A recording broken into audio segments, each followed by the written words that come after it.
अस्सलाम वालेकुम जी, मेरा नाम सलमान अरशद है और आप मुनाफा इन्वेस्टमेंट का यूट्यूब चैनल देख रहे हैं। अगर चैनल ने सब्सक्राइब किया तो ज़रूर सब्सक्राइब करें, बेल आइकन को प्रेस भी करें ताकि हमारी सारी जो वीडियोज़ हैं वो आप तक पहुंचती रहें। ये कंटेंट इंशाल्लाह इसी तरह से रेगुलर मैं बनाता रहूँगा। जनाब, पहली जो है वो बात करते हैं स्टॉक मार्केट के हवाले से। स्टॉक मार्केट ने पिछले दिनों में ये, चूँकि मैं वीडियो बना रहा हूँ तो आपको ये मंडे को मिल जाएगी और मंडे को आपको स्ट्रेटजी बनाने में आसानी होगी कि आपको आगे क्या करना चाहिए। क्योंकि देखिए, मार्केट जो है वो इस वक्त थोड़ा सा कंसोलिडेशन फेज़ में आ गई है। यानी मार्केट में जो है वो अब वो जो मामला था अपसाइड वाला, वो थोड़ा सा रुकता हुआ नज़र आ रहा है, करेक्शन में चली गई है मार्केट। जब 10,000 पॉइंट मार्केट में बढ़ जाएंगे तो भाई उसके बाद करेक्शन तो आएगी ना।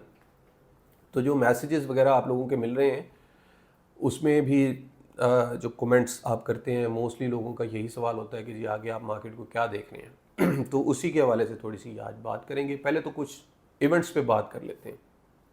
इवेंट्स जनाब यही हैं कि इंटरनेशनल मार्केट थोड़ी सी स्टेबल है और उसमें रीज़न यही है कि यूएसए का जो इन्फ्लेशन का डाटा है वो थोड़ा सा बिलो एक्सपेक्टेशन है, यानी मज़ीद इन्फ्लेशन नहीं बढ़ रही।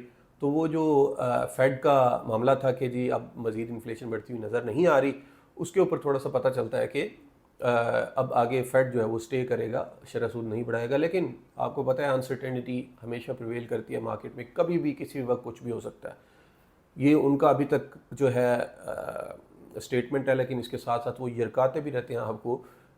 फेड के जो लोग हैं उनके बोर्ड की जो है मीटिंग्स होती हैं और उसके जब मिनट्स आते हैं तो वो इसी तरह से जो है वो थोड़ा सा यरका देते हैं आपको कि हम बढ़ा भी सकते हैं और हमारा टारगेट यही है कि इन्फ्लेशन को 2% से नीचे आ जाना चाहिए। और इसी वजह से पूरी दुनिया की जो मईशतें हैं वो थोड़ा स्टेबिलिटी की तरफ अब जाना शुरू हो गई हैं। जो कि एक बेरिश रन चल रहा था पूरी दुनिया में, वो थोड़ा स्टेबल होता हुआ नज़र आ रहा है। इसी के साथ जनाब पाकिस्तान के ऊपर आ जाएँ तो पाकिस्तान में भी जो ट्रेजरी बिल्स की जो सेकेंडरी मार्केट की यील्ड्स हैं वो थोड़ा ड्रॉप होना शुरू हो गई हैं और उसके ड्रॉप होने की वजह से एक अर्ली रेट कट की जो एक्सपेक्टेशन है पाकिस्तान में वो भी की जा सकती है। और उससे जाहिर सी बात है, जब रेट कट होगा तो लिक्विडिटी मार्केट में आएगी तो स्टॉक मार्केट मज़ीद स्टेबल हो जाएगी। आईएमएफ का प्रोग्राम जी 8 घंटों में हुआ। आईएमएफ ने इस प्रोग्राम में जो सबसे बड़ी थी 33D का जो एक नया सेक्शन टैक्स लगाया, इंट्रोड्यूस कराया नया सेक्शन 33D का, तो उस पे जनाब मार्केट को में लेके काफ़ी लोग परेशान भी हैं और वो ये भी समझना चाहते हैं कि इसका जी क्या अफेक्ट होगा। अच्छा, ये जो 33D का सेक्शन है ये स्पेसिफिकली बैंकिंग सेक्टर की फॉरेन एक्सचेंज अर्निंग्स पे। इसके ऊपर मैं बात इसलिए कर रहा हूँ क्योंकि पिछले दिनों मैंने बैंकिंग के हवाले से अपडेट्स दी थी आपको और उसमें मैंने बताया था कि बैंकिंग सेक्टर इस दफ़ा जो क्लोजिंग होगी, क्योंकि 9 महीने के रिजल्ट्स हमारे सामने आ चुके हुए हैं, बाकी रह गए जनाब हमारे जो हैं 3 माह के क्वार्टर के रिजल्ट्स, वो भी कुछ ही रोज़ में हमारे सामने आ जाएंगे।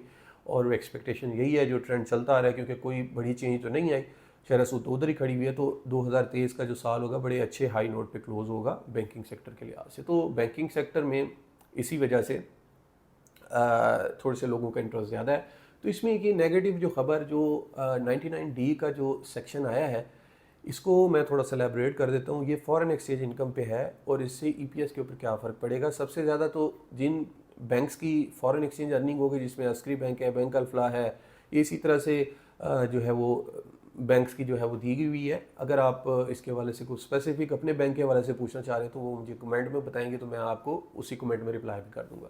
खैर, ओवरऑल जो अर्निंग है इसकी उसमें जो अर्निंग पर शेयर होगी वो ऑलरेडी 90% बढ़ चुकी हुई है। अच्छा, ये टैक्स उसके ऊपर नहीं लगाया जा रहा, विंडफॉल टैक्स भी इसको कहते हैं। तो ये टैक्स किसी ऐसी इंडस्ट्री पे नहीं लगाया जा रहा जो कि नहीं कमा रहे या जो ऑलरेडी बेचारे मरे हुए हैं। ये उनसे पैसा बटोरा जा रहा है जो कमा रहे हैं, यानी बैंकिंग सेक्टर। और बैंकिंग सेक्टर के प्रॉफिट्स बड़े तगड़े हैं। अब उसमें 18% 16% अर्निंग्स के ऊपर इफेक्ट पड़ेगा, यानी कि जिसकी EPS 25 रुपये है, मैं ये एक्सपेक्ट कर रहा हूँ बैंक अल्फला की अगर बात कर लेते हैं कि 17 रुपये की EPS जो है वो 9 माह की आई है। और इसी प्रोजेक्शन से देखें तो ये तकरीबन कोई क्योंकि सबसे ज़्यादा जो शरह सूद बढ़ी रही है वो इसी आखिरी दो क्वार्टर्स में जो है वो बढ़ी रही है।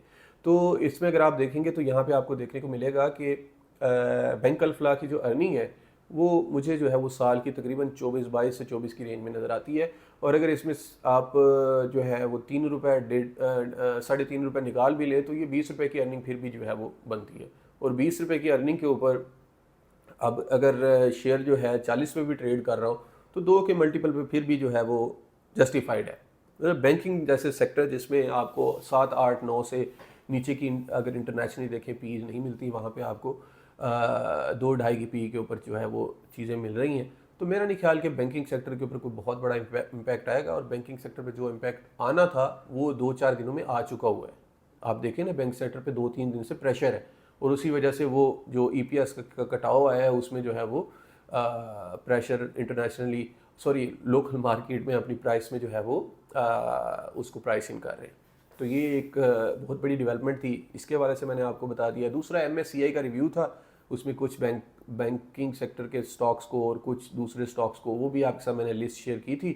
तो वो स्टॉक्स भी आप जो है देख सकते हैं कि कौन से स्टॉक्स हैं और कहाँ से जो है वो एडिशन आई है। तो उसमें एडिशन डिलीशन हुई है एक ये एक बहुत बड़ा इवेंट था। और उसके बाद देखिए मार्केट अब फॉरवर्ड लुकिंग बात करें तो मार्केट के अंदर जो इवेंट्स हैं वो तो तकरीबन अभी डल ही हैं, कोई बिग इवेंट्स नहीं हो रहे।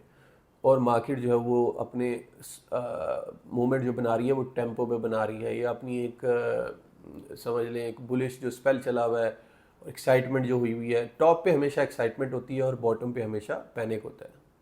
तो अभी बहुत से स्टॉक्स जो हैं वो अपने मल्टीपल से हायर ट्रेड कर रहे हैं, तो उनमें बड़ा इस वक्त ख़तरा हो गया हुआ है। तो उसमें आप देख के काम करें, थोड़ा सा अंडरस्टैंड करें उनको, फिर काम करें। अच्छा, इसमें मैं एक नई सीरीज़ भी इंशाल्लाह शुरू करने लगा हूँ, जिसमें मुझे थोड़ी सी इनपुट आप लोगों से यूट्यूब के कमेंट्स पे मिली थी कि मैं थोड़ा सा जी बात करूँ जो है अपनी स्क्रीन शेयर करके कुछ थोड़ा सा चार्ट पैटर्न्स पे भी बात करूं। डेफिनेटली वो इंशाल्लाह मैं करूंगा। मंडे से उसके ऊपर मैं एक नई सीरीज स्टार्ट करने लगा हूं, गेट योर स्टॉक्स एनालाइज। तो वो आप उसमें अपने स्टॉक्स को पूछेंगे तो मैं इंशाल्लाह उसको जो है डिस्क्राइब करूंगा कि कैसे आपने उसमें क्या क्या चीज़ें देखनी है, फंडामेंटल उसमें क्या है, और इसी तरह से उसमें जो है वो टेक्निकल कैसे लगती है वो चीज़, उसके ऊपर इंशाल्लाह बात करेंगे। तो ये चीज़ एक सबसे पहले हो गई। और आगे फॉरवर्ड लुकिंग देखें, मार्केट अब करेक्शन फेज़ में चली गई हुई है। और करेक्शन में होता ये है कि आपको अपनी जो हायर वैल्यू वाले स्टॉक्स हैं, जो स्टॉक्स काफ़ी बढ़ चुके हुए हैं, उनमें से आपको कुछ स्टॉक्स में से निकलना बेहतर होता है, बजाय इसके कि आप जो है उसके ऊपर ज़िद करके बैठ जाएं। तो ज़िद से जो है वो मार्केट नहीं चलती। मार्केट हमेशा लॉजिकल रीजनिंग पे चलती है। करेक्शन में ये नहीं कह रहा कि करेक्शन का मतलब ये है कि मार्केट यहाँ से वापस आ जाएगी, बल्कि यहाँ से मार्केट करेक्शन लेगी, थोड़ा कंसोलिडेट करेगी, पुराने जो लोग हैं वो अपना माल चल बेचेंगे और उसके बाद नए लोग आ जाएंगे। फिर ये इस तरह से सिलसिला जो है वो आगे चलता रहेगा। तो इसको अब यहीं तक रखते हैं। ये छोटी सी एक वीडियो मैंने बनाई है। इंशाल्लाह नई वीडियो के साथ आपके खिदमत में दोबारा मैं हाजिर होऊंगा। अल्लाह हाफ़िज़।